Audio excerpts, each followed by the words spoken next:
morning, good afternoon, good evening, everyone. I am Reverend Annie Allen. I am a group facilitator, trainer, and coach in community development, in asset-based community development, and faith-based community engagement. I am delighted today to have with me my dear friend and colleague, Dr. Doug Smith. Doug has been engaged in community development work for quite some time. He has traveled with me to Palestine. We have worked together in various community development and community engagement projects here at the Rutherford Congregational Church. And today I've asked Doug to join us to share with him some of his experiences both at home and abroad, in engaging communities and bringing community assets to bear for the betterment of local communities. So Doug, Doug is also a retired mathematics and computer science professor. He has a doctorate in ministry and has worked with the United Methodist Church and now with the United Church of Christ in various mission activities using asset-based community development as its base. So Doug, tell us a little bit about how you began your journey in community development, and then I'll ask you more specifically about one particular example. All right. Well, it happened kind of like jumping off a bridge. My pastor was doing training in communities of shalom work. That was a ministry of the Methodist Church up until a few years ago. And he invited us, those of us who'd gone through the training, to join him in Uganda. I thought I'd be observing, but we get there and who knew? We were put to work right away, working with the local citizens there and helping them and working in the field, sitting under the palm trees, no whiteboards, nothing fancy like that. And it's grown from there. But the main point when we talk about faith-based community development is we're using our faith as a backdrop for the work. And I think of it as being spiritual development as we go into the community and listen and engage with them.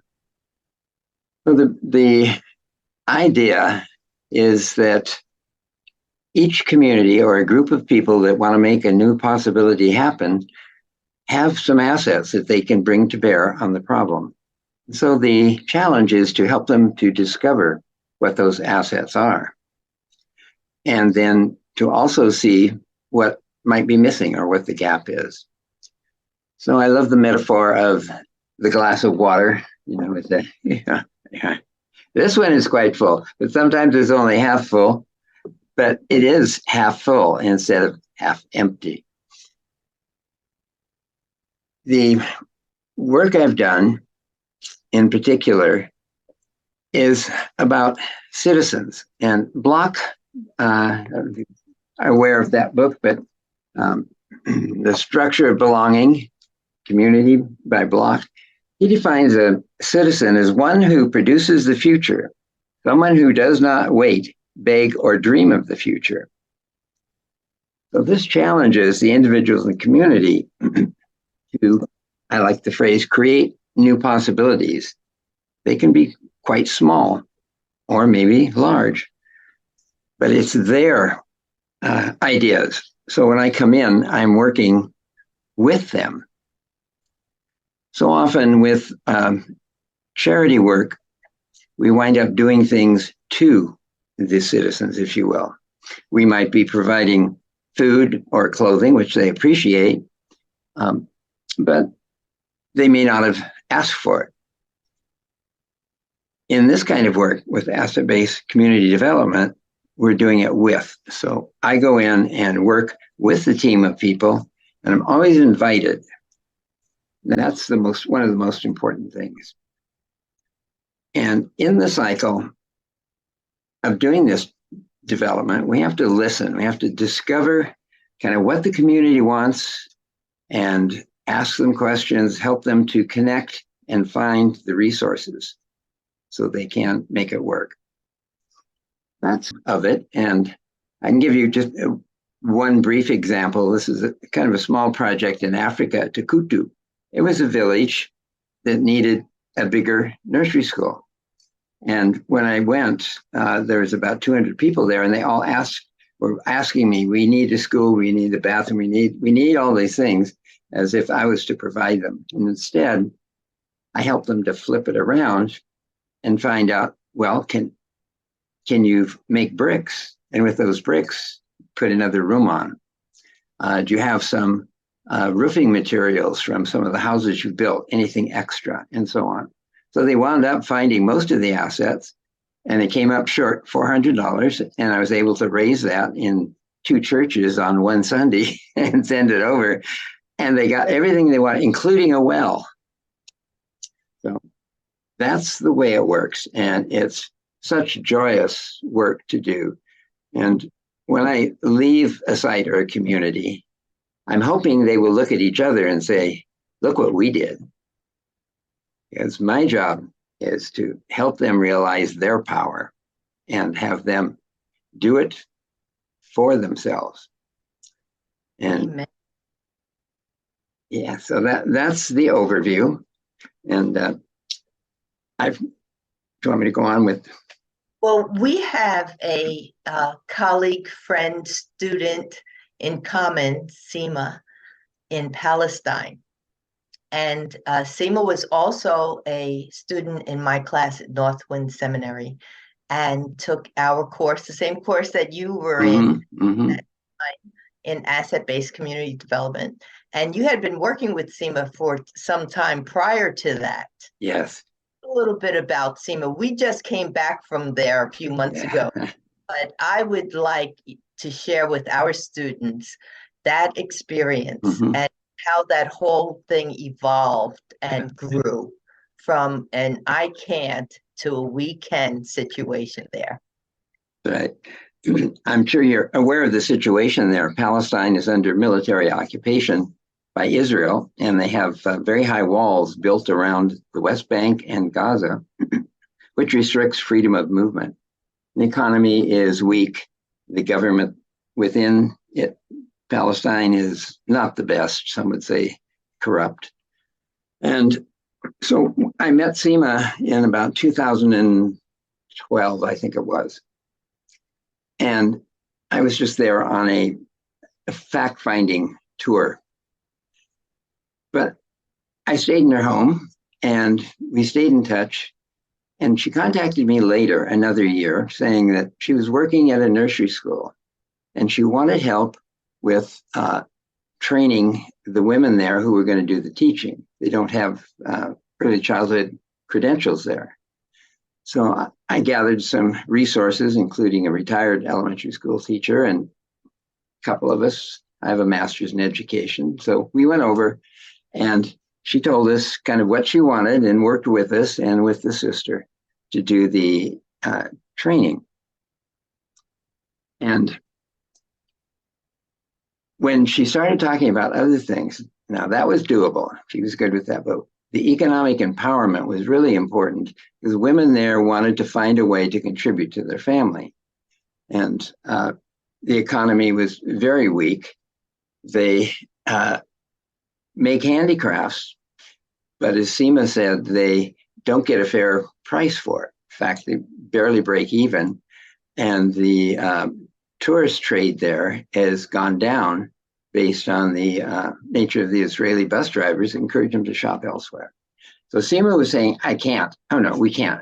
How can we do anything? You know, the economy is stuck. You know, they can't export them. We can't do anything. Well, from there, I encourage her to think that we can. You know, the glass is half full. Let's see what you've got. And she kind of got the idea, but not really, not full on.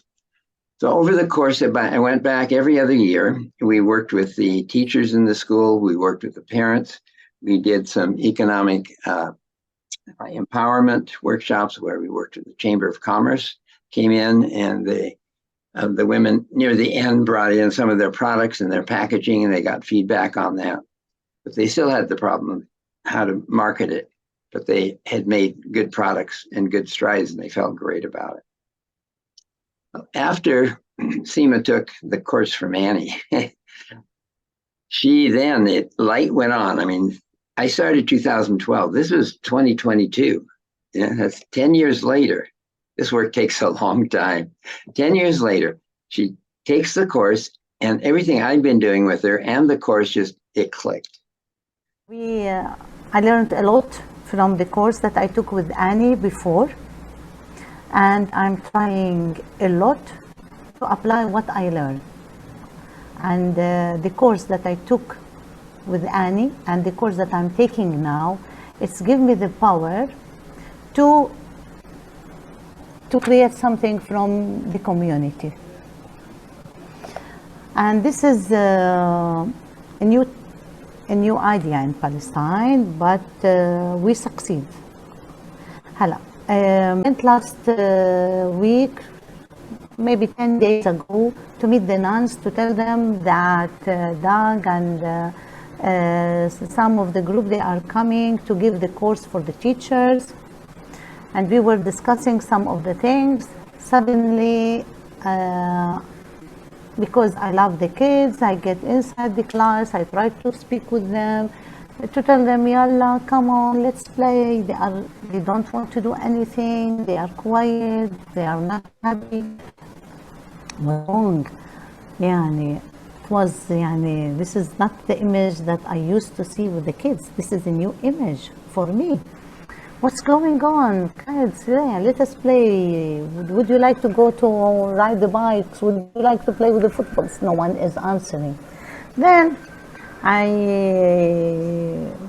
have a bag with lollipop, and I start to tell them, I have lollipops. Yalla, who would like to have? Yalla, I want each one will come to me. When they came near to me, I started to find some bruise on the faces, a bite, something. I said, are you hitting each other's here? I thought someone is attacking them in the nursery first of all. Then I said, no, we never do that, Seema. This is from their parents. I was shocked. I told her, how it comes this from the parents? There are many people, they wish to have kids, not to hit their kids.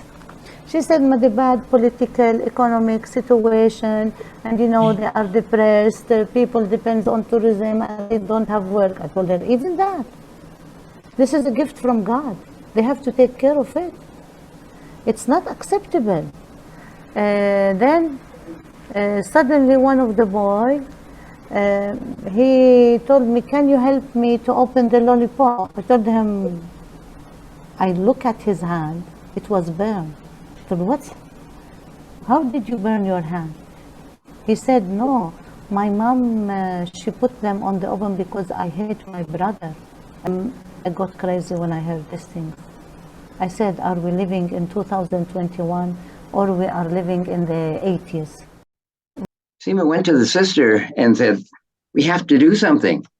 And the sister said, oh, no, we can't. We can't. We don't have any money. Now, this time it's Seema who says it. And Seema said to the sister, just you watch me. And what she did was to go into the community. It's a very congenial place, Bethlehem is, and people know each other. So she goes to the different shopkeepers and invites them to give school supplies, and food was donated. She found mothers to cook, and then she found several psychologists that would work pro bono with the parents and the children to help resolve situations. So I think it was 3 weeks after she noticed the sores and such, she opened the summer camp. 100 students, 100 students, no tuition, 3 meals a day. All this was free. And when she was done collecting what she could, she had a financial gap. She had to pay bills and swimming pool fees and so on. She had a financial gap of about $4,000. So she contacted me then, and then I sent it out to my churches to raise the money. And she sent us detailed reports and pictures and everything. It was just amazing. Second year of COVID, people wanted it again, 150 to 175. So she went from seeing a problem to discovering, gathering people together, asking for what she needed, finding the gap, connecting with her community and her global community to make this happen 2 years in a row. Just amazing. But it took 10 years for her to get to that point, and a lot of patience.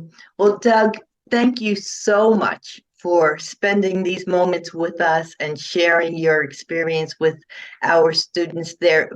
Each year, more and more people across the country are embracing community engagement.